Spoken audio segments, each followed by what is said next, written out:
Guest join करते ही करे यह काम, वह कभी निगेटिव नहीं होगा। आपने अपने गेस्ट को प्रेजेंटेशन दिया, उसके सारे ऑब्जेक्शन को दूर करके आपने उसे ज्वाइन करा दिया। ज्वाइन करने के बाद उसके मन में बहुत से सवाल पैदा होते हैं इस इंडस्ट्री के प्रति, आपके कंपनी के प्रति, कुछ पॉजिटिव कुछ निगेटिव, लेकिन ज़्यादातर वह निगेटिव ही सोचता है। गेस्ट को तुरंत ज्वाइन कराने के बाद जो मैं 5 पॉइंट बताने वाला हूं, अगर आपने उसे बता दिया तो वह कभी निगेटिव नहीं होगा और बड़े उत्साह के साथ काम की शुरुआत करेगा। नमस्कार, मैं दीपक सिंह स्वागत करता हूं आपको आज के इस सेशन में। नंबर 1, क्या करना है? अपने गेस्ट को यह फील कराएं कि आपने ज्वाइन करके बहुत अच्छा डिसीजन लिया है, क्योंकि वह ज्वाइन तो हो गया है पर उसके मन में शंका, डाउट अब भी चलते रहते हैं। उसके मन में सवाल चलते रहता है कि हमने ज्वाइन करके अच्छा किया या नहीं। उनका डिसीजन अच्छा कैसे है बताने के लिए, महसूस कराने के लिए ESBI मॉडल के बारे में बताएं। इस पर मेरा एक डिटेल में वीडियो है, उसे देख सकते हैं, उसका लिंक हमने डिस्क्रिप्शन में दे रखा है। इस दुनिया में 4 तरह के लोग रहते हैं। सबसे पहला एम्प्लॉय, दूसरा सेल्फ एम्प्लॉय, तीसरा बिजनेसमैन और चौथा इन्वेस्टर। जो एम्प्लॉय और सेल्फ एम्प्लॉय हैं, इनका पॉपुलेशन 95% है, लेकिन इनके पास दुनिया का मात्र 5% ही पैसा है। लेकिन जो बिजनेसमैन और इन्वेस्टर हैं, इनका पॉपुलेशन मात्र 5% है, परंतु इनके पास दुनिया का 95% पैसा है। एम्प्लॉय और सेल्फ एम्प्लॉय कैटेगरी वाले लोग हमेशा एक्टिव इनकम करते हैं और बिजनेसमैन और इन्वेस्टर पैसिव इनकम जनरेट करते हैं। पैसिव इनकम यानी जब वो काम नहीं करते हैं तब भी पैसा आता है। एम्प्लॉय जिंदगी भर दूसरे के लिए काम करते हैं, दूसरे को अमीर बनाते हैं। इनके पास ना तो समय की आज़ादी होती है, ना ही पैसे की आज़ादी होती है।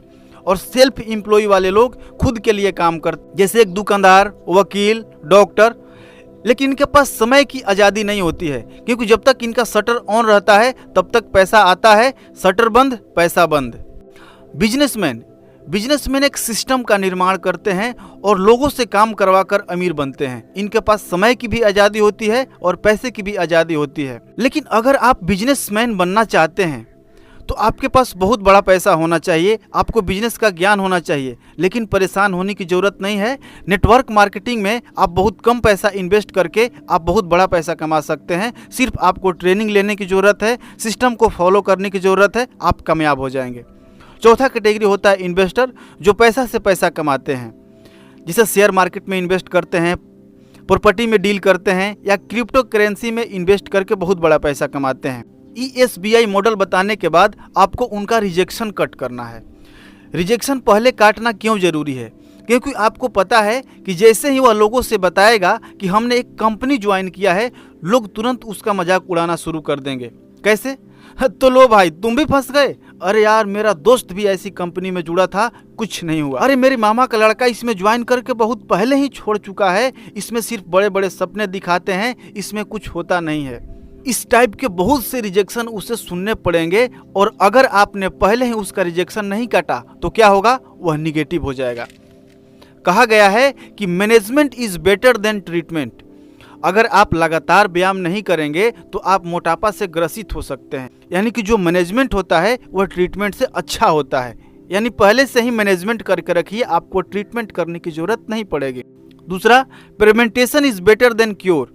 पोलियो का ड्रॉप कब दिया जाता है? पोलियो होने से पहले या पोलियो होने के बाद? पोलियो होने से पहले। क्यों दिया जाता है? क्योंकि उसे पोलियो ना हो। आपको भी अपने गेस्ट का रिजेक्शन पहले काटना है। किसके प्रति? सलाहकार के प्रति। तो सबसे पहले जानना है कि उनको कहां कहां से रिजेक्शन मिल सकता है। सबसे पहले पेरेंट्स से, दूसरा फ्रेंड से, तीसरा रिलेटिव से और चौथा फेलियर पर्सन से। तो पेरेंट्स से रिजेक्शन कैसे काटेंगे? खुद का उदाहरण देकर। जानते हैं, मैंने जब इस बिज़नेस को ज्वाइन किया था और मैंने जब अपने पापा को बताया तो मेरे पापा ने इस बिज़नेस को करने से मना कर दिया। लेकिन मैंने अपने सीनियर से सलाह लेकर अपने पापा को इस बिज़नेस प्रेजेंटेशन में लाया और आज मेरे पापा मेरा भरपूर सपोर्ट करते हैं कि बेटा तुम बनो, डायमंड बनो। क्यों? क्योंकि मेरे पापा को मैं अच्छे से नहीं समझा पाया था और जब मैंने उनको प्रेजेंटेशन में लाया और अपने सीनियर से मिलाया तो उनकी सारी निगेटिविटी दूर हो गई। आज वो मेरा भरपूर सपोर्ट करते हैं। फ्रेंड से और रिलेटिव से मिलने वाले रिजेक्शन को कैसे कट करेंगे? सबसे पहले अपने गेस्ट से सवाल पूछिए कि सलाह किससे लेना चाहिए। तो आपका गेस्ट बोलेगा कि बड़े लोग से। तो उनसे पूछिए कि हमें सिंगापुर जाना है तो हम किससे पूछेंगे? कौन बताएगा? अरे वही बताएगा जो सिंगापुर जा चुका है या जिसको जानकारी है सिंगापुर कैसे जाते हैं। दूसरा पूछिए कि हमें शेयर मार्केट में पैसा इन्वेस्ट करना है तो किससे सीखेंगे? उसी से सीखेंगे जो ऑलरेडी पैसा लगाकर शेयर मार्केट से पैसा कमा रहा है या जिसके पास शेयर मार्केट का ज्ञान है। उसी तरह से आपका फ्रेंड क्या करता है, जॉब, आपके रिलेटिव क्या करते हैं, जॉब, तो हमें बिजनेस के बारे में कैसे जानकारी दे सकते हैं। तीसरा, जो लोग नेटवर्क मार्केटिंग में फेल हो गए हैं। अच्छा, जो लोग नेटवर्क मार्केटिंग में फेल हो गए हैं वो आपसे क्या कहेंगे कि आपने ज्वाइन करके बहुत अच्छा किया, या बोलेंगे कि तुम फंस गए हो, तुम्हारा पैसा डूब गया, इसमें कुछ होता नहीं है। लेकिन आप बताइए, क्या 10वीं क्लास में पढ़ने वाले सभी विद्यार्थी पास हो जाते हैं? नहीं। क्या सरकारी नौकरी की तैयारी करने वाले सभी लोग की नौकरी लग जाती है? नहीं। तो क्या लोगों ने सरकारी नौकरी की तैयारी करना छोड़ दिया है? नहीं, बल्कि दिन प्रतिदिन तैयारी करने वालों की संख्या बढ़ती जा रही। 10वीं क्लास में फर्स्ट कौन आता है और नौकरी किसकी लगती है? जो लगातार मेहनत करते हैं। तो आप भी अगर लगातार मेहनत करेंगे तो आप कामयाब होंगे या नहीं? जरूर होंगे, क्योंकि यहाँ आपको भरपूर सपोर्ट मिलता है, ट्रेनिंग मिलता है। एक व्यक्ति बाइक चलाने गया और वो पहली बार बाइक चलाने गया और उसका एक्सीडेंट हो गया और एक्सीडेंट में उसका पैर टूट गया, और आप उसी दिन उससे पूछने चले गए कि मैं बाइक सीखना चाहता हूँ, तो आपसे क्या सलाह देगा? यही बोलेगा कि भाई बाइक मत सीखने जा, उसमें पैर टूट जाता है, एक्सीडेंट हो जाता है, बाइक चलाना खराब है। क्यों? क्योंकि उसका एक्सीडेंट हो गया है तो सोचता है कि आपका भी एक्सीडेंट हो जाएगा। लेकिन ये बताइए कि उसकी एक्सीडेंट की वजह से क्या सारे दुनिया के लोगों ने बाइक चलाना छोड़ दिया? उसी तरह जो लोग नेटवर्क मार्केटिंग में फेल हो गए हैं वो लोगों को निगेटिव सलाह देते हैं, क्योंकि वो कामयाब नहीं हुए तो वह चाहते हैं कि कोई कामयाब ना हो। इसलिए सोशल मीडिया के जरिए, यूट्यूब के जरिए निगेटिविटी फैलाते हैं। मैं आपसे यह जानना चाहता हूं कि अगर डायरेक्ट सेलिंग बुरा होता तो क्या भारत सरकार गाइडलाइन लेकर आती और बहुत बड़े बड़े स्पीकरों ने नेटवर्क मार्केटिंग की बड़ाई की है? वो बड़ाई नहीं करते अगर नेटवर्क मार्केटिंग बुरा होता तो। नेटवर्क मार्केटिंग बुरा नहीं है, नेटवर्क मार्केटिंग में जो लोग असफल हो जाते हैं वो इसको बुरा बना देते हैं। नेक्स्ट बताना है फ्यूचर ऑफ डायरेक्ट सेलिंग। इस पर मेरा एक बहुत ही शानदार वीडियो है, उससे आप देख सकते हैं, उसका भी लिंक हमने डिस्क्रिप्शन में दे रखा है। डायरेक्ट सेलिंग एक बेहतर इंडस्ट्री क्यों है, इसका भविष्य कैसा होगा, उन्हें जरूर बताइए। अगला, उनका ड्रीम जानिए कि उनका सपना क्या है। डायरेक्ट सेलिंग का फ्यूचर बताने के बाद उनका सपना जानना है कि उनका सपना क्या है, वह इस इंडस्ट्री से क्या लेना चाहते हैं, घर, गाड़ी, शादी करना चाहते हैं या बाइक लेना चाहते हैं, जो भी उनका सपना है। उनका सपना जानने का सबसे आसान तरीका है कि सबसे पहले आप अपना सपना बताइए कि आपका सपना क्या है, और दूसरा, जो लोग इस बिजनेस में कामयाब होकर उन्होंने अपने ड्रीम को अचीव किया है उनके बारे में बताइए, इससे उनका सपना और गहरा होगा। नेटवर्क मार्केटिंग बिजनेस में कामयाब होने के लिए ड्रीम बहुत जरूरी है, क्योंकि ड्रीम इज फ्यूल, सपना ईंधन का कार्य करती है नेटवर्क मार्केटिंग में। अब उनका सपना जानने के बाद उनके सपनों को गोल में कन्वर्ट करना है। एक पेज लीजिए और उस बीच में एक लाइन लगा दीजिए। एक तरफ लिखिए कि आपको क्या चाहिए और दूसरी तरफ लिखिए कि आपको क्या करना पड़ेगा।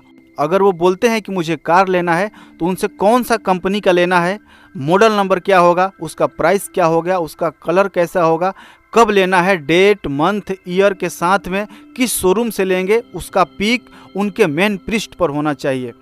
उनका सपना एक तरफ कि क्या चाहिए, बाइक चाहिए तो उसका भी मॉडल नंबर क्या है, किस कंपनी का लेंगे, प्राइस क्या है, कलर क्या है, डेट, मंथ, ईयर के साथ में उसका पिक के साथ में। घर बनवाना है, सेम इसी तरह से करना है। यानी एक साइड में क्या चाहिए और दूसरी साइड में उसको लेने के लिए क्या करना पड़ेगा। यानी आपको ट्रेनिंग लेना पड़ेगा, आपको डेली 4 घंटे का इस बिजनेस के लिए टाइम निकालना पड़ेगा, आपको हर सेमिनार को अटेंड करना पड़ेगा, आपको लिस्ट बनाना पड़ेगा, अप्रोच करना पड़ेगा, लोग रिजेक्शन देंगे, उनके रिजेक्शन को सहना पड़ेगा, तो आपको ये ड्रीम अचीव होगा।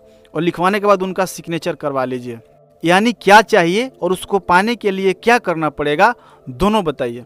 अब वीडियो को समराइज करते हैं। ज्वाइन करने के तुरंत बाद यह 5 बात बताना है। सबसे पहला, उनको फील कराए कि आपने ज्वाइन करके अच्छा डिसीजन लिया है, उनको ESBI मॉडल बताएं।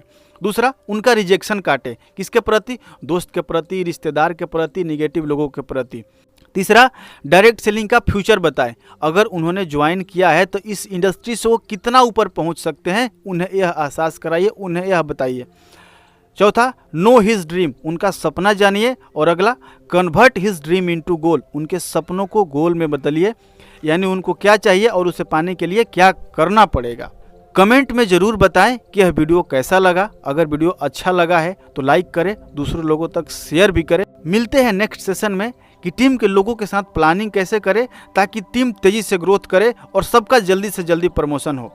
अगर आपने हमारे चैनल को सब्सक्राइब नहीं किया है तो सब्सक्राइब करके बेल का आइकन जरूर प्रेस कर लीजिएगा। वीडियो को पूरा देखने के लिए आपका बहुत बहुत धन्यवाद।